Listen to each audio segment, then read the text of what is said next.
Les doy la bienvenida a una nueva reunión de nuestro estudio bíblico del Apocalipsis. Hoy nos adentraremos al capítulo 5, en donde finalizaremos esta visión que estaba teniendo Juan desde el espacio celestial.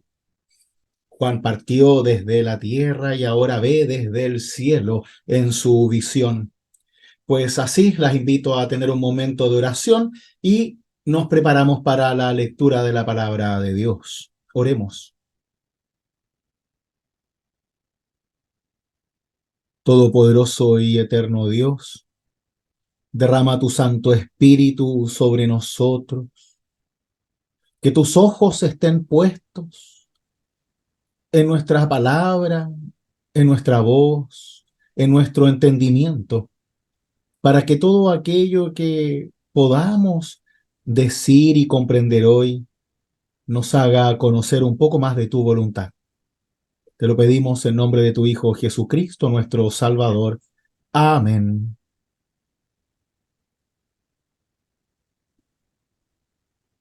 Bien, entonces, sin más por el momento, vamos ahora al capítulo 5 del Apocalipsis.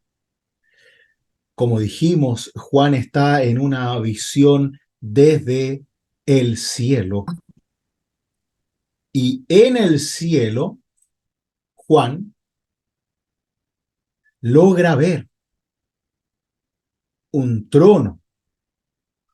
Y ese gran trono salían relámpagos, voces y truenos. En medio del trono y alrededor de él había 4 seres vivientes llenos de ojos por delante y por atrás. Y cada uno de esos seres vivientes tenía 6 alas y estaba lleno de ojos por dentro y por fuera. Y además cantaban: Santo, Santo es el Señor Dios, el Todopoderoso, el que era, el que es y el que viene. Así continúa ahora la visión de Juan en el capítulo 5. Después vi en la mano derecha de aquel que estaba sentado en el trono un libro escrito por dentro y por fuera y sellado con 7 sellos. Y vi a un ángel poderoso que proclamaba en alta voz: ¿quién es digno de abrir el libro y de romper sus sellos? Pero nadie, ni en el cielo, ni en la tierra, ni debajo de ella, era capaz de abrir el libro ni de leerlo. Pero uno de los ancianos me dijo: no llores, ha triunfado el león de la tribu de Judá, el retoño de David, y él abrirá el libro y sus 7 sellos. Entonces vi un cordero que parecía haber sido inmolado. Estaba de pie entre el trono y los 4 seres vivientes, en medio de los 24 ancianos. Tenía 7 cuernos y 7 ojos, que son los 7 espíritus de Dios, enviados a toda la tierra. El cordero vino y tomó el libro de la mano derecha de aquel que estaba sentado en el trono. Cuando tomó el libro, los 4 seres vivientes y los 24 ancianos se postraron ante el cordero. Cada uno tenía un arpa y copas de oro llenas de perfume, que son las oraciones de los santos. Y cantaban un canto nuevo diciendo: tú eres digno de tomar el libro y de romper los sellos, porque has sido inmolado y por medio de tu sangre has rescatado para Dios a hombres de todas las familias, lenguas, pueblos y naciones. Tú has hecho de ellos un reino sacerdotal para nuestro Dios, y ellos reinarán sobre la tierra. Hasta aquí la lectura, esta es palabra de Dios. Ve, como parte de esta visión, Juan ve que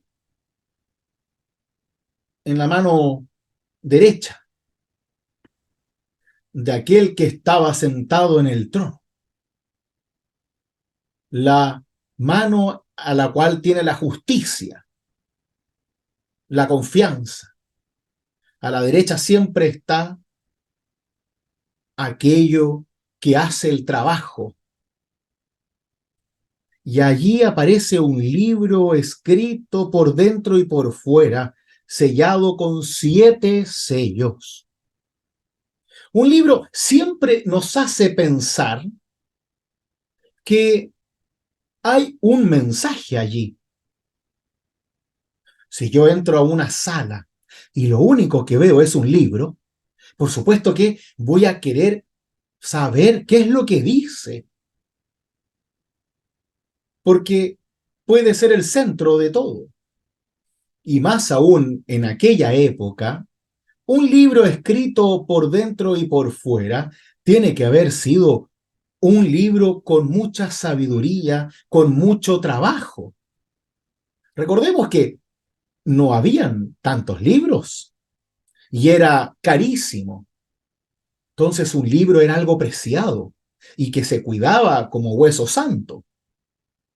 Si estaba escrito por dentro y por fuera, implicaba que su material era de maravillosa calidad. Porque si tú usabas normalmente por ambos lados el cuero y eso, se terminaba rompiendo. Entonces, que estuviera por ambos lados implica que ya era un libro muy, muy especial. Y si lo tenía el que estaba en el trono, entonces tiene que tener un mensaje de aquel que está en el trono. Necesito leerlo, saber qué es lo que dice. Y ahí aparece el ángel, que junto con estos 7 sellos que al parecer hacen imposible poder abrir ese libro, que pregunta, bueno, ¿quién puede? ¿Quién hace el milagro? ¿Quién tiene las llaves? Pero nadie, nadie, ni en el cielo, ni en la tierra, ni debajo de la tierra, o sea, podemos imaginarnos cualquier cosa, ninguna de ellas era capaz de abrir el libro. Y la necesidad de conocer ese libro era tan grande que Juan, al ver la imposibilidad de escuchar esa voz, de sentir su mensaje, no solamente escucharlo, ¿eh? Sentirlo, percibirlo, dejarse llevar, volar con esa sabiduría, no puede hacer otra cosa que llorar. Llora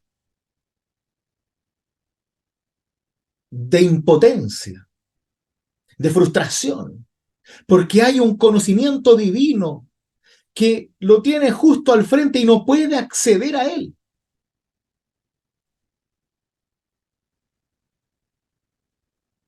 Es como tener de frente a Dios y que no te hable. Pues así aparece uno de los 24 ancianos que le dice a él, a Juan, al que está teniendo la visión, no llores. Ha triunfado el león de la tribu de Judá, el retoño de David, y él abrirá el libro y sus 7 sellos. Es como si Jesús estuviera resucitando en ese mismo instante. Así se escucha al menos, ¿no? Es como una proclamación de una verdad. Él no está simplemente diciendo que Jesús va a abrir ese libro, sino que Él ahora ha triunfado. Y Jesús triunfa en la cruz. Es como si se estuviera repitiendo la resurrección. el león de Judá, el retoño de David, nombres mesiánicos para el Hijo de Dios. Él es el único, nadie más. Él es el único que puede abrir el libro y los 7 sellos. Ya el número de los 7 sellos casi nos tiene que hacer entender que solo Dios puede abrir esos sellos, ¿no? No son 12 como pensando en que el pueblo de Dios está llamado a abrirlo, sino que son 7. Es un número que solo Dios, en su perfección, en su plenitud, puede sostener y manejar.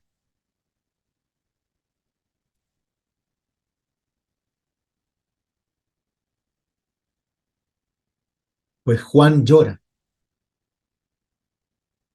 porque necesita conocer lo que dice ese libro. Así deberíamos nosotros también sentirnos al tener la palabra de Dios frente a nuestros ojos. Porque esto no es solamente un texto, sino que precisamente esta palabra lo que hace es mostrarnos la victoria de Jesús, el triunfo de Jesús. Entonces, si estamos frente a esto, acá está Cristo vivo. Hay una historia de salvación, no la historia de leyendas y personajes. Es Cristo en la historia, es el Espíritu de Dios, es la creación de Dios constante, es la salvación en la historia. Y también deberíamos llorar si no podemos saber, conocer, porque la única forma que tenemos de conocer a Dios es a través de Cristo Jesús. Y solo conocemos a Cristo a través de su palabra, de la palabra viva que está en la Biblia. Lo recibimos en los sacramentos, claro, pero conocemos desde la palabra la experiencia de fe. Como dice el apóstol Pablo, la fe viene por el oír la palabra, por el tener cerca la palabra, por estar presente con la palabra en tu vida. Por eso Juan llora. No podemos pasar por alto este gesto de Juan, porque Juan entiende el valor que tiene la palabra de Dios como libro, en donde nosotros adquirimos el conocimiento de Dios para una vida con Dios.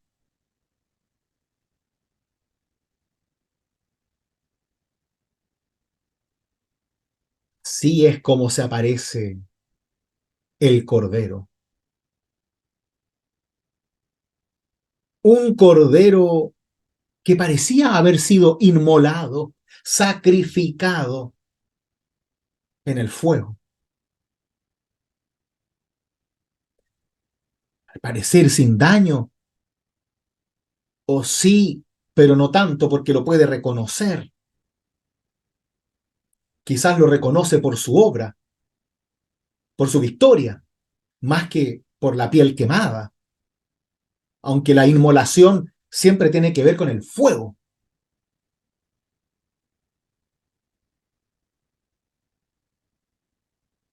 Estaba de pie, lo cual ya nos hace pensar que este cordero inmolado es diferente a los demás, porque un cordero inmolado no puede estar de pie. Está usualmente degollado y quemado, pero este estaba de pie, es un cordero especial. Y estaba entre el trono y los 4 seres vivientes que rodeaban el trono. Y en medio de los 24 ancianos, eso significa que está en el centro. en el centro de todo, en el centro del universo, del cosmos, del cielo. Al parecer este cordero es el centro de la creación.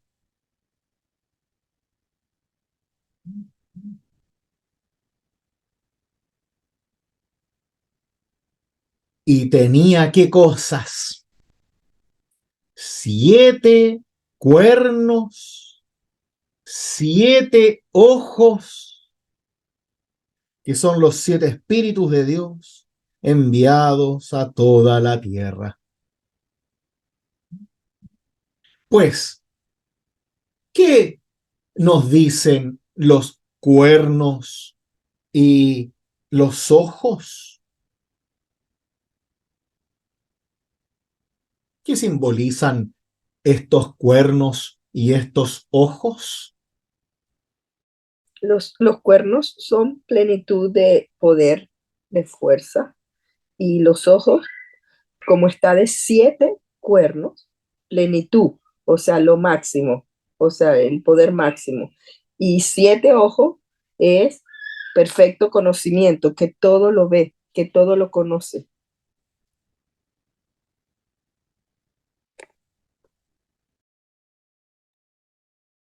Claro, el cuerno es un símbolo de poder. Plenitud y perfección. Ujú. Claro, a eso va el número 7, ¿no es cierto? A la plenitud y la perfección. El cuerno nos acerca al poder. Los animales con cuerno usualmente son animales fuertes, poderosos y además violentos. No te quieres meter contra un rinoceronte enojado, te lo aseguro. Entonces, si tiene 7 cuernos, significa que tiene una capacidad de ataque-defensa muy grande, tiene poder. Y además, si tiene ojos, como ya lo vimos en el capítulo anterior, los ojos sirven para ver, ¿no es cierto?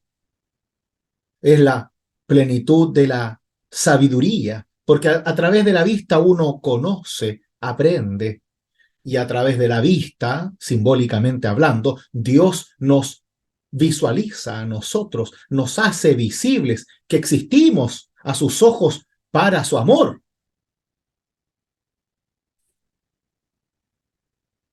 Entonces tenemos una visión plena de Dios, una sabiduría plena y un poder pleno. Esto es lo que ejerce este cordero inmolado. Es como el cordero de la victoria de la resurrección,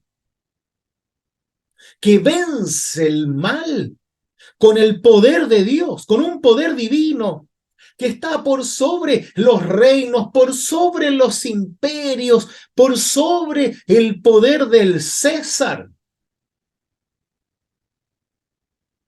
César puede tener máximo 2 cuernos, pero este cordero tiene 7. Y el César podrá enterarse de todo por los caminos que unen a Roma, pero este lo ve todo y lo sabe todo. El César no lo sabe todo, por eso vive siendo engañado y los emperadores viven siendo asesinados. En cambio, el Cordero de la Victoria lo sabe todo, lo ve todo, lo conoce todo y está por sobre todo. Ese es nuestro Dios.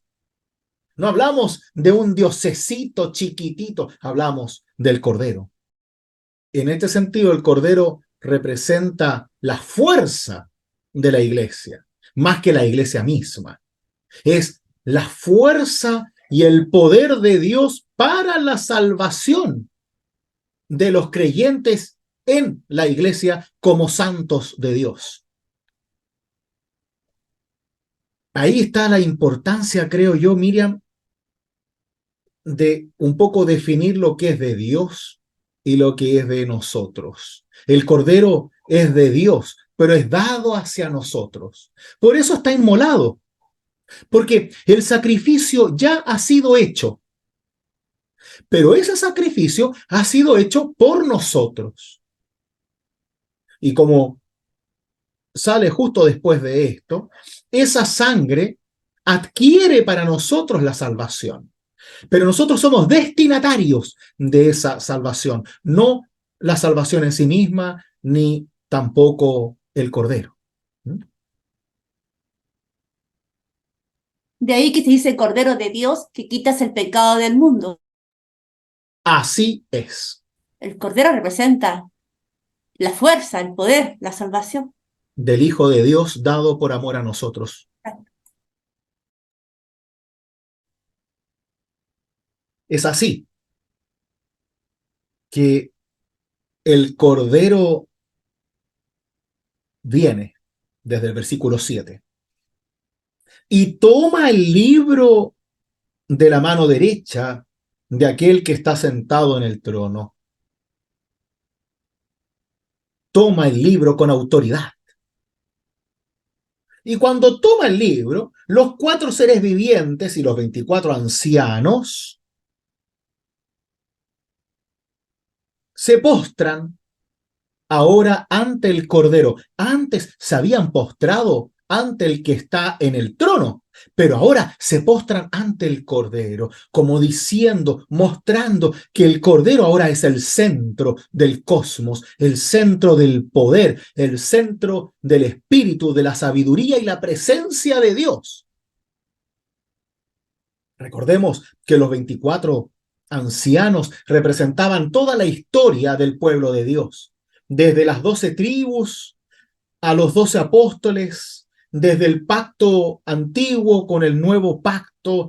Toda la historia de salvaciones de la humanidad está reservada en estos 24 ancianos de los creyentes. Y los 4 seres vivientes, recordamos que pueden llegar a simbolizar desde los 4 evangelios hasta el cosmos mismos por los 4 puntos cardinales, o el poder de la fuerza de la materia de la creación de Dios. Pues así, cada uno de estos personajes tenía un arpa, tocaba la música como ángeles, y copas de oro llenas de perfume, que son las oraciones de los santos. Y así hacen un canto. El canto nuevamente nos acerca a esta visión litúrgica del Apocalipsis. Recuerdan que había alguien que leía este texto, el pueblo escuchaba el relato y todos participaban de esto. Y ahora vamos a ir viendo que en cada capítulo se van apareciendo cantos, cantos que luego la comunidad va a cantar, tal como nosotros cantamos Santo, Santo, Santo, cantamos Cordero de Dios que quita el pecado del mundo, cantamos El Señor ten piedad. Así vamos realizando el Apocalipsis como una liturgia en donde nosotros también participamos, porque es parte de nuestra historia de fe.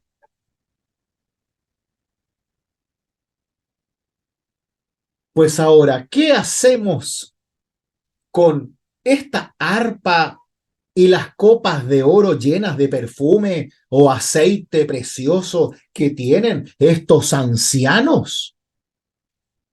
¿Qué pueden simbolizar esas arpas y las copas de oro? A mí se me hace pensar que esta realidad que los ancianos están mostrando, al menos a mí me lleva a un sentido de fiesta, a un sentido más tirado a lo que está en el gran banquete prometido que en la Eucaristía misma, que la línea es muy delgada en todo caso, ¿ah? Porque el arpa es un instrumento que tiene una realidad que se asemeja hacia un canto celestial, como un canto angelical. David, cuando cantaba y tocaba para el rey, para calmarlo, ¿no? Eso ejercía directamente una realidad divina en su corazón. Pues esa arpa automáticamente nos coloca en un espacio donde estamos escuchando música. Más aún si estamos en una visión celestial desde el cielo. Una música que cuando aparece la copa por una parte y copas llenadas de perfume, quizás esa copa nos acerca al hecho del compartir, tanto en la comunión eucarística como en la mesa. Pero lo que más a mí al menos me da de pensar es el perfume. ¿Para qué se usaba el perfume en la época de Jesús? Ungir a los muertos. Para ungir a los muertos. Así es, para ungir a los muertos. Entonces, no estaremos acá presenciando un momento en donde se exalta al Cordero desde un nivel litúrgico. Es como lo que yo veo como una especie de culto, en donde hay música, en donde hay el compartir y en donde además se pone de manifiesto el hecho de que Jesús, el Cordero, muere para resucitar. Porque la O sea, es una celebración. Es en una efecto, celebración. claro, Buena es. Sí. una celebración, pero ojo, es una celebración que está centrada en la muerte y resurrección de Jesús, el Cordero. Por eso el perfume o aceites preciosos. Y las oraciones de los santos tienen que ver con la participación de la iglesia de esta celebración, de este momento de comunión con el Cordero. Quizás que nos hacemos parte de la muerte y resurrección de Cristo como pueblo de Dios. Y así cantamos. Cantamos a la gloria de Dios, sabiendo que ni la muerte ni la vida pueden separarnos del amor de Dios. Sabiendo que Cristo murió y resucitó por nosotros. Sabiendo que el Cordero triunfa por sobre todo poder. Y Él es el único quien nos muestra a Dios. Desde allí nos unimos al coro angelical, a los ancianos en el cielo cantando: tú eres digno de tomar el libro y de romper los sellos, destrozar aquello que no nos permite conocer a Dios. Rompe los sellos, no solamente abre como con una llave, no, los destruye. Porque has sido inmolado por medio de tu sangre. Has rescatado para Dios a hombres de todas las familias, lenguas, pueblos y naciones. Tú has hecho de ellos un reino sacerdotal para nuestro Dios, y ellos reinarán sobre la tierra. Acá ya estamos hablando un poco de la iglesia, ¿no? Primero entregamos toda dignidad a Cristo, todo es de Él, todo el poder es de Cristo, no mío, no mío, no es de la iglesia, no, es de Cristo, del Cordero. Él es el que toma el libro y rompe los sellos, no yo, Cristo. Él es el que ha sido inmolado y derrama su sangre, no nosotros. Él es el único Salvador. Él, y solo Él, ha rescatado a la humanidad para que seamos un reino sacerdotal. Es decir, un reino para servir a Dios. Ese es el trabajo del sacerdote, servir a Dios. Y desde el servicio a Dios, servir al pueblo de Dios. Pero el sacerdote sirve. Ese es el trabajo. Y un reino sacerdotal es un reino en donde todos servimos a Dios. Y lo hacemos con gracia, con alegría, con ganas de servir a Dios, porque es lo que define nuestra existencia. Ya no nos servimos a nosotros mismos, sino que nos servimos, vamos a servir a Dios, servimos al mundo, servimos al prójimo, servimos desde el amor de Dios. Pues así, somos un reino sacerdotal para Dios, no para nosotros. Y reinaremos sobre la tierra, no para ser reyes, emperadores, sino para ser sacerdotes, sacerdotisas del amor y el servicio a Dios. Déjenlo bien claro y grábenselo bien en la mente. Aquí nadie está llamado a ser rey para sentarse en el trono. Acá la reina, el rey y todos los príncipes somos llamados únicamente para servir. Servir en el amor y en la alegría de Dios. Servir en el amor al prójimo y en el compromiso con el otro. Servir para dar gloria a Dios y no a mí mismo.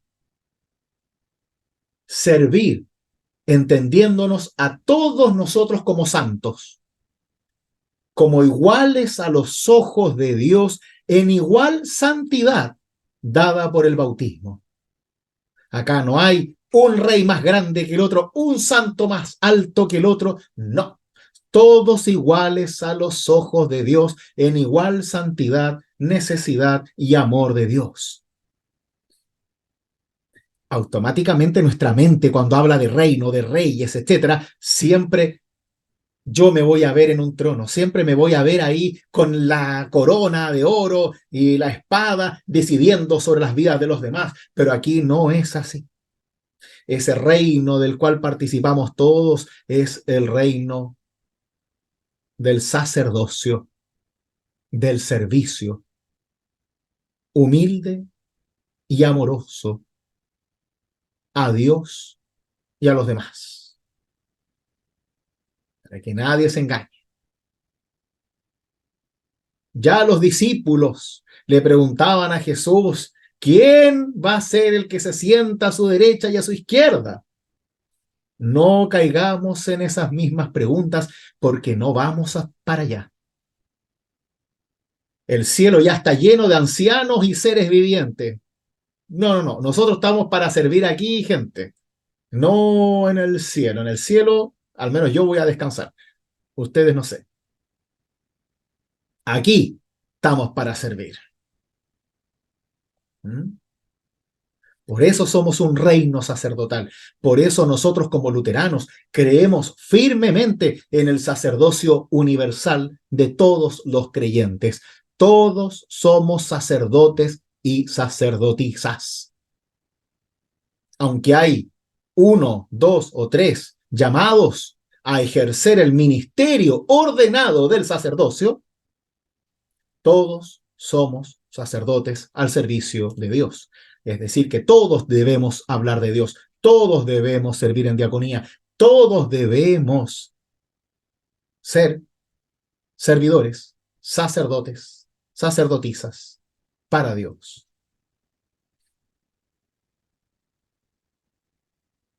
¿Se entiende?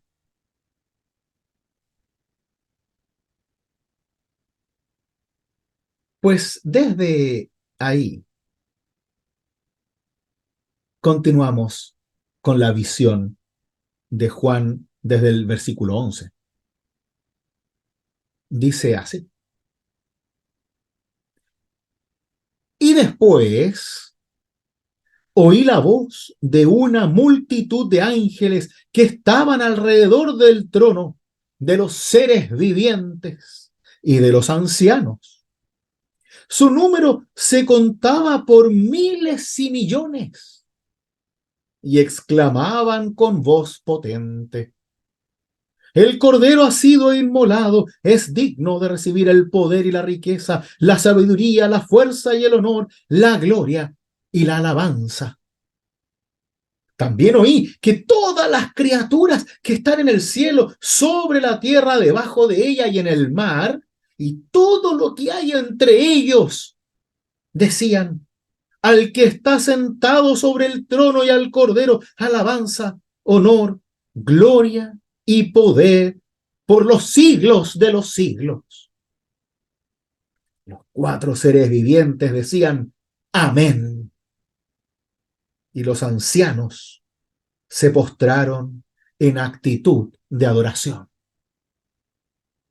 Hasta aquí la lectura es palabra de Dios.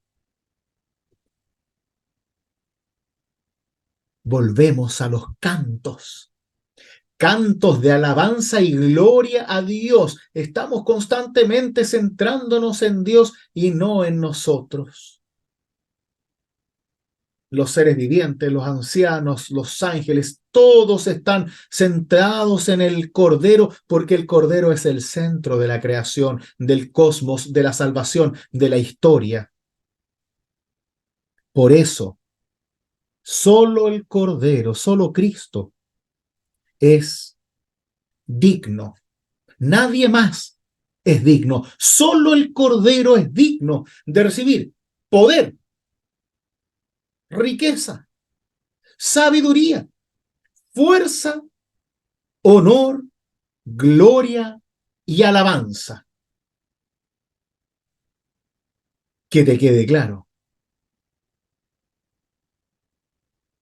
Poder, riqueza, verdadera sabiduría, la fuerza total, el honor último, la gloria celestial y la alabanza divina. Solo Cristo.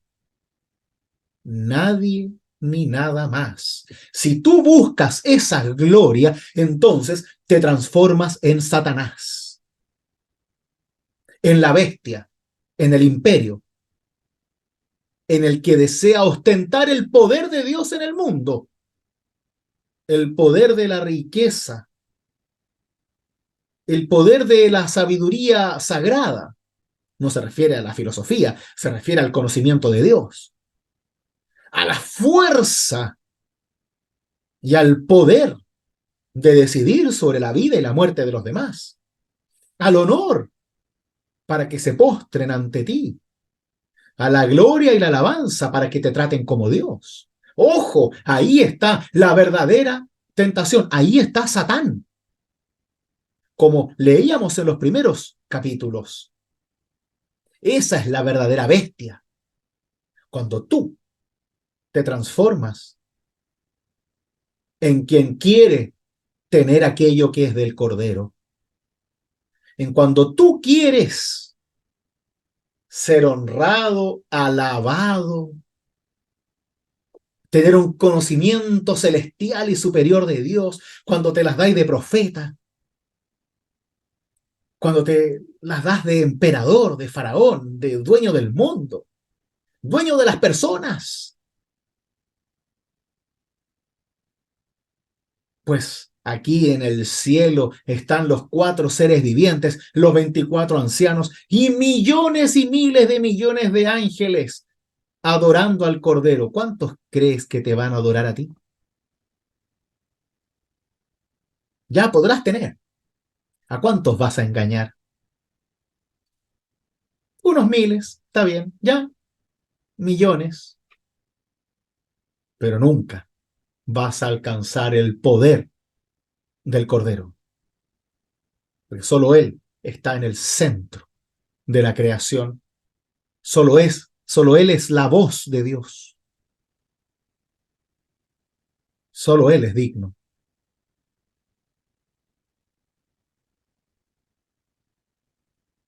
Y así,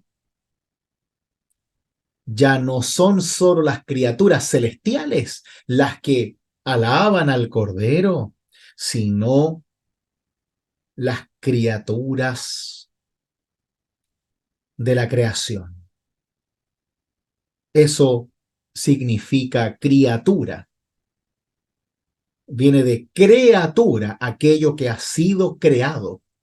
Una criatura es una creación, en este caso de Dios. Entonces, tenemos que las criaturas, la obra de las manos cariñosas de Dios, del alfarero, adoran al Cordero. Lo que está en el cielo, en la tierra, debajo de ella, dentro del mar, todo, todo, todo adora al Cordero, porque la creación de Dios reconoce quién es su creador. No es como el ser humano que muchas veces se le olvida quién es su creador. Pues al resto de la creación no. Las criaturas de Dios adoran a Dios con su propia vida, con su ser, con su existencia. Por eso volvemos a esa alabanza centrada en el Cordero. Alabanza, honor, gloria y poder por los siglos de los siglos. Amén, gritan todos. Cantan todos en el cielo y en la tierra, para que así nosotros nos unamos a ese canto que une el cielo y la tierra en una voz que nos guía hacia el reconocimiento del Cordero como el Hijo de Dios y nuestro Salvador personal y de toda la iglesia. Qué importante es verlo así, es unirnos a lo que usualmente llamamos la comunión de los santos. Es esta comunión hermosa que solo Dios da, de que muertos y vivos, de que todos los que estamos en la viña del Señor, los que seguimos caminando por este mundo y los que han finalizado sus labores, todos juntos en una sola mesa, en un solo banquete, somos invitados a honrar al Cordero, al que salva, al que rescata, al que fortalece, tanto en la vida como en la muerte. Esa es la comunión de los santos. Es el hecho de estar unidos, una común unión en Dios, en esa santidad que nos hace iguales a todos. Vivos y muertos, somos unidos por el bautismo hacia un encuentro eterno con Dios, que es nuestra salvación. Eso es aquello que manifiesta nuestra fe, que deja de ser algo tan personal, algo tan único, algo tan mío, sino que siempre es de todos, es de nosotros. Es una visión de iglesia, de comunidad. Siempre nos hace volver a Dios. En nuestras vidas aproblemadas, en nuestras oscuridades y en nuestras luces, en nuestros temores y en nuestras certezas. Siempre somos llamados por el Cordero a adorarlo y reconocerlo, para que no caigamos en la trampa de Satanás, de la bestia, del poder de la tentación tuya y de los demás, de honrar a otro que no sea el Cordero, de darle poder a otro que no sea el Cordero, de cantarle a otro que no sea el Cordero, de buscar otro libro que no sea el libro de Dios. Todas tentaciones que nos van alejando de esta comunión de santos, de esta seguridad en Dios, de este poder de Dios, que es el creer en Él, poner tu confianza en Él y vivir en paz, vivir bien. No se trata del dinero, no se trata de no estar enfermo, no, se trata de vivir con Dios. Y que pase lo que pase, estás con Dios. Vivo o muerto, estás con Dios. Sano y enfermo, estás con Dios. Rico o pobre, estás con Dios. Esa es la vida del cristiano. Entonces, esto se representa a través del Evangelio, a través de la prédica, a través de la iglesia, el sacerdocio, la humildad, el honor, los cantos, la gloria, el servir a Dios a través de lo que estamos haciendo en este curso, a través del estudio de la Biblia, a través de los cantos, a través de la humildad, de la entrega al prójimo, seguir el ejemplo del Cordero de Dios. Simboliza, en el fondo, el mundo cristiano. Es el Evangelio mismo, los evangelistas. ¿Sí? Claro, claro, en el sentido en que tú reconoces cuál es tu misión como iglesia, para que así visualices cuál es el verdadero objetivo de la iglesia, que no es servir al pastor, ni tampoco una comunidad que siempre sea igual, en donde las tradiciones nunca pueden ser cambiadas, en donde las cosas siempre fueron de una manera, no, porque eso es servirte a ti misma, ¿no? Sino que estar en constante contacto, como tú decías, con el Evangelio. Porque a través del Evangelio conocemos a Cristo y Cristo te muestra a Dios. Entonces ahí volvemos siempre a estar alabando y honrando al que debemos y no al que no debemos. ¿Se entiende? Porque muchas veces terminamos adorando otras cosas que no son Dios. Adoramos tradiciones a veces que no son divinas, son humanas. Ponemos normas y reglas sobre cosas que son de Dios y deberíamos preguntarnos a veces si es que esas reglas son buenas o no. Como por ejemplo cuando se le niega el sacramento a otro ser humano por cualquier discriminación, por muy bueno que sea, o pensando en la educación. Creo que en ese sentido uno siempre tiene que estar en constante crítica de lo que decimos, hacemos, creemos y leemos para que se cumpla lo que quiere la visión de Juan, que el Cordero esté en el centro de la vida de todos nosotros, que el Cordero sea el centro de la iglesia y que nosotros le estemos constantemente cantando a ese Cordero, al Salvador, para que no nos engañemos y le empecemos a cantar a otro.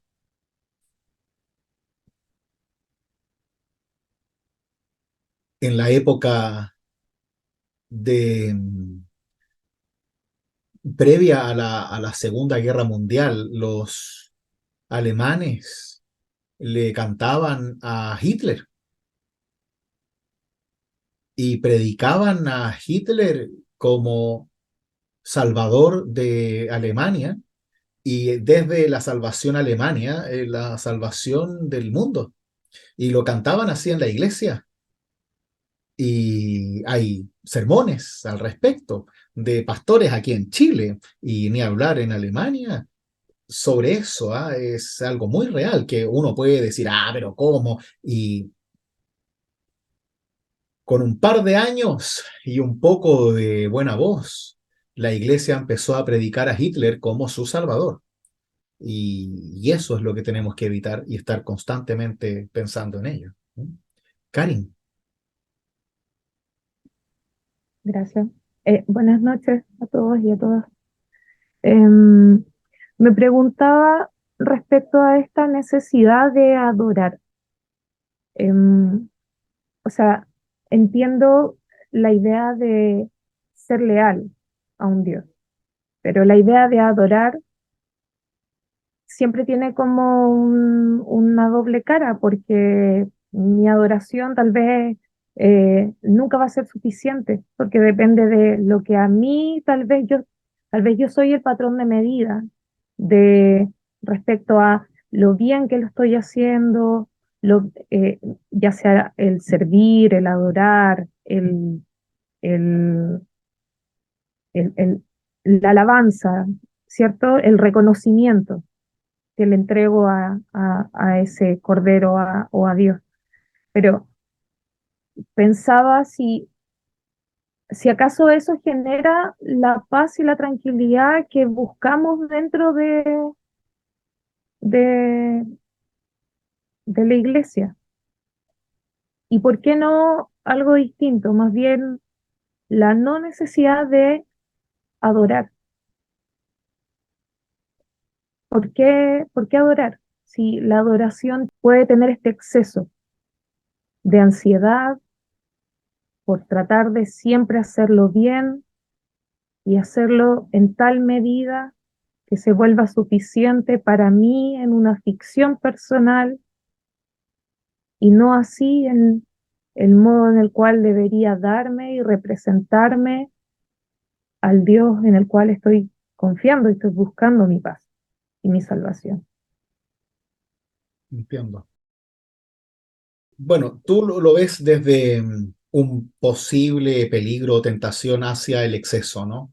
Hacia el hecho de que esta adoración no saque como esas ansiedades internas y de que no te haga sentir igual como te hace sentir el mundo, que es como que nunca eres suficiente, ¿no? Y, y en ese sentido, yo diría que en realidad no va por ahí. ¿Por qué? Porque este ímpetu, esta necesidad de adoración del creyente, nace de un reconocimiento de aquello que es adorado como Dios. En ese sentido, la adoración es una respuesta al hecho de que yo como creyente en Dios me doy cuenta de que Dios me ama, de que Dios me salva, me rescata de alguna manera de la perdición de una vida sin Dios, sin sentido, sin esperanza y en oscuridad. Y es eso, aquello que me conduce a adorar, a cantar, a tocar el arpa y recitar salmos, porque es algo que nace. Es como estar frente a un cuadro hermoso de un atardecer y contemplar la belleza de la creación. Claro, tú puedes hacerlo en silencio, pero también hay una necesidad de expresar. Y por eso existe la poesía, el canto, porque hay cosas que no se expresan tan bien en palabras como a través de lo simbólico. La adoración, como yo lo entiendo, es eso. Es una respuesta del ser humano como creación de Dios que reconoce el amor de su creador y lo canta, lo transforma en poesía, en símbolo. ¿Para qué? Para que pueda fluir en nosotros la alegría de ser salvados y podamos comunicarlo de generación en generación a través de relatos, cantos, poesía, transmitir la vida de generación en generación. La adoración es eso. Por supuesto que dentro de un ambiente humano podemos alejarnos de una adoración sana, por supuesto que sí. Pero por eso yo decía antes que estamos en una constante crítica, en constante relación con el Evangelio. Entonces, por ejemplo, si es que yo me uno a grupos como se hacía antiguamente, no sé, los cuáqueros, por ejemplo, ¿no? Que obligaban a las personas a recibir al Espíritu Santo y en esa recepción tener que tener una manifestación espiritual, hablar en lenguas, desmayarse, levitar, etcétera. Claro, ahí yo quizás me estoy desviando de una adoración que es hacia Dios, hacia una adoración que es para que me miren, me vean, ¿no? Es lo mismo que cuando en las iglesias carismáticas se establecen milagros con micrófono. Cuando tú veas un milagro con micrófono, eso es un show, no es un milagro. Y uno debe estar atento a eso. El milagro, como lo hacía Jesús normalmente, se hace en lo privado, no con un micrófono y un parlante, no mostrando el poder de un pastor o un iluminado. Lo que nos provoca la adoración es el reconocimiento de Dios en tu vida. Y creo yo que eso siempre va a ser algo bueno, salvo que no tengamos alguna psicopatía muy extraña, digamos. ¿Mm? Porque la adoración en ese sentido es buena, porque reconoce que eres criatura de Dios y que al ser criatura de Dios eres amada por Dios. Y al ser amada por Dios, eres rescatada por Dios, salvada por Dios, abrazada por Dios. Y así tú puedes estar segura en Dios. ¿Cómo no le vamos a cantar? ¿Cómo no vamos a plasmar esa alegría en una obra de arte, en una poesía, en un baile, en un canto? Creo que no hacerlo es muchísimo más peligroso que hacerlo, porque si no lo hacemos, lo más probable es que estemos frente a una situación de orgullo, en donde no estoy dispuesto a aceptarme como criatura de Dios. No estoy dispuesto a agachar la cabeza, sino que quiero ser yo, el que hace todo solo, el que no necesita de Dios. Creo que ese puede ser un peligro que se ve mucho, ¿eh? Se ve mucho. O sea, sería como una muestra de humildad también, el, el manifestar toda esa, o sea, toda esa expresión devota, ¿sí? Claro, claro. Es que yo te entiendo, Karin, en que uno a veces ve cosas que son verdaderas locuras, ¿no? Como cuando va la gente aquí a peregrinar a los Vázquez y van con velas encendidas en las manos, haciéndose bolsa al cuerpo, como si Dios quisiera eso o le gustara eso, ¿no? Y sí, eso está mal, pero eso no aparece en la Biblia, en ninguna parte. Entonces ahí es donde uno tiene que ser crítico. Pero en todas partes de la Biblia aparece, ¿no? Que los cristianos se juntan, los creyentes se juntan y están íntimamente unidos a Dios, comparten el pan, comparten los himnos, comparten la palabra, y eso es lo que hacemos nosotros. ¿Cómo cantamos? ¿Qué hacemos? Dependerá de cada contexto, de cada generación. Pero lo hacemos porque reconocemos que Dios es Dios.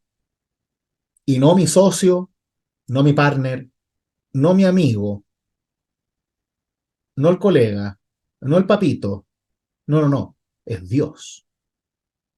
De ese Dios al estilo judío, de esos que ni siquiera pueden decir el nombre Dios. A ese nivel.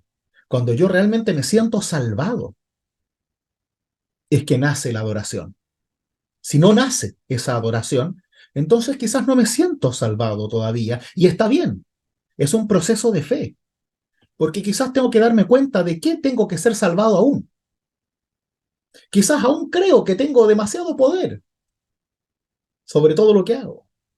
Quizás no puedo soltarme aún. No estoy preparado. Puede ser.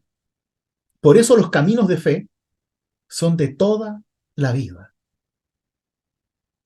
Y hay himnos que te remueven el corazón y uno siente esa adoración. Hay otros que no. Y eso es parte de la vida en comunidad. Pero la adoración es no solo bíblica, sino que necesaria, creo yo. Más que nada, por esto que decía Lutero, ¿eh? Que tú siempre vas a adorar a alguien. O adoras a Dios, o adoras al diablo. A ti misma en ese sentido, ¿no? Eh, Siempre hay un Dios porque somos creados.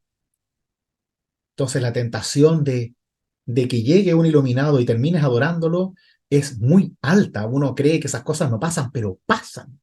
Por eso existen las sectas y hay tantas. Por eso es importante estar siempre adorando a Dios, para cuidarnos de no adorar a otro que no es Dios.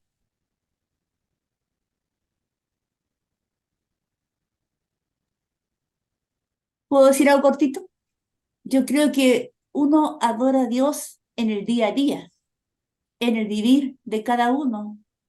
En una romería que yo hice con mi hermano a la tumba de mi padre, en una oración que creamos, en el culto de los días domingos, en la casa cuando hacemos una oración, en nuestro almuerzo.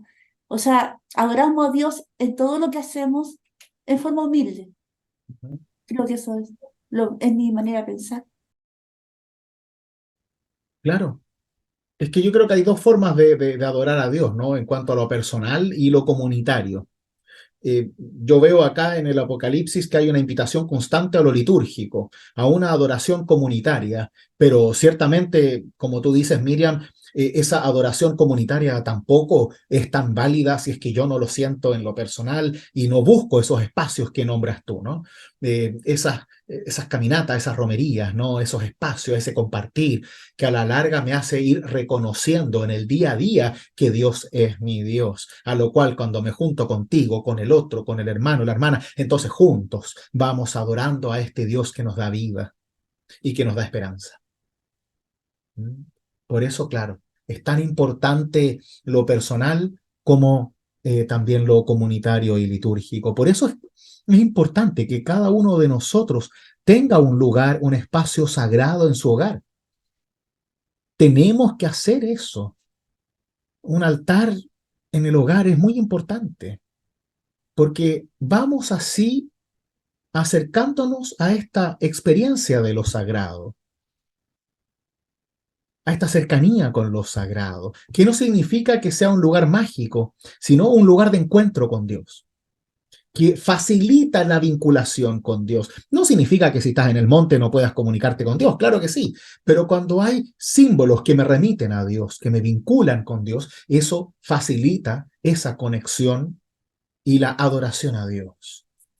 Por eso es bueno tener un espacio con una cruz, con una vela, un espacio donde yo pueda retirarme, aunque sea pequeñito, aunque sea el velador, pero que yo lo dedique a Dios. Y así mi mente sabe que si estoy cerca de ese lugar, estoy más preparado para ese vínculo con el Creador. Repito, no es un espacio mágico, es un espacio que yo como creyente asigno para vincularme con Dios, como la iglesia. La iglesia en sí misma no tiene nada de magia. La iglesia es solo un lugar que comprendemos como creyentes de vinculación con Dios. Podemos hacer lo mismo en el patio de Marina y podemos tener la misma experiencia. Lo importante es lo que para nosotros eso simboliza y que nos haga bien. Que no caigamos nunca en estas ideas mágicas, sino más bien en aquello que me ayuda a vincularme con Dios. Eso es muy importante.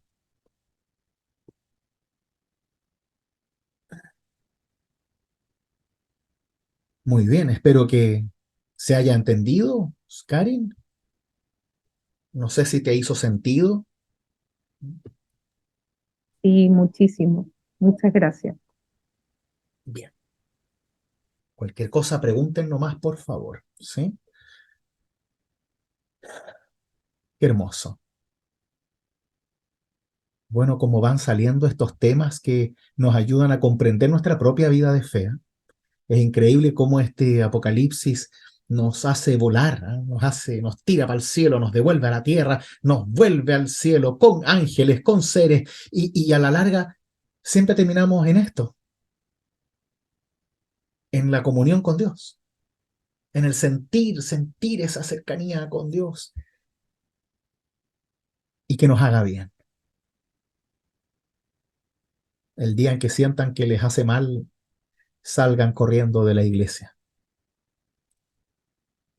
porque no es Dios, es la iglesia la que a veces hace mal las cosas. Corran o echen al pastor, pero hagan algo. ¿Mm? Porque Dios siempre tiene que hacernos bien. Por eso le adoramos, porque nos hace bien.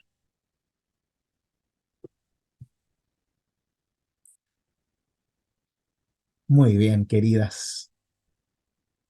Ha sido un placer, una vez más.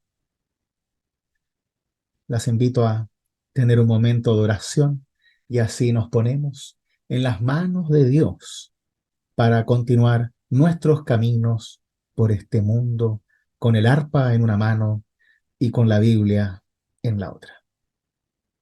Oremos.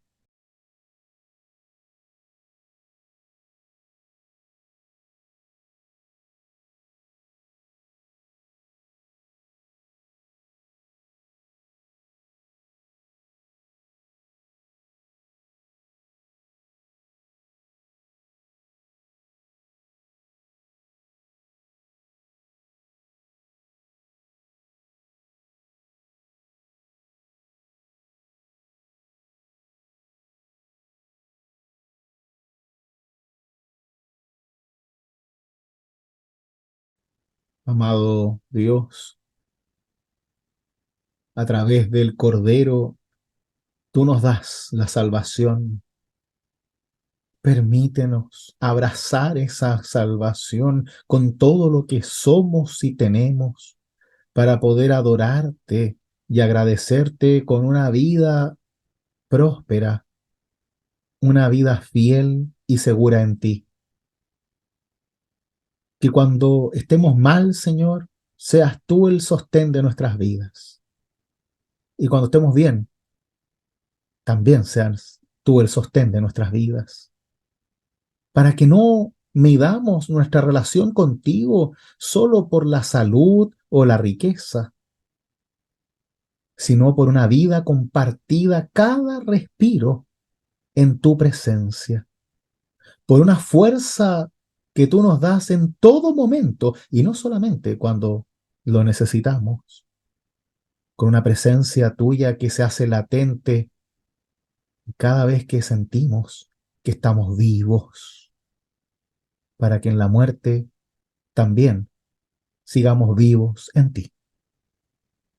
Permítenos, Señor, reconocerte en la obra salvadora del Cordero y que junto con los santos en el cielo nos unamos a los santos en la tierra para alabarte, adorarte y darte honra con nuestras vidas, con nuestro servicio, con nuestros trabajos, con nuestras familias, con nuestro canto, con nuestra iglesia. Permítenos hacerlo en constante humildad y reconocimiento de tu amor por cada uno de nosotros. Te lo pedimos y agradecemos en nombre de tu Hijo, Jesucristo, el Cordero y Salvador nuestro, por los siglos de los siglos. Amén.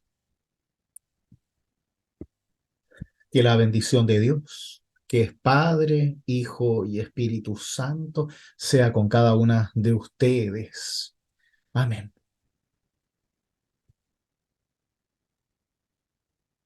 Estupendo, buenísimo. Muchas gracias. Estuvo espectacular.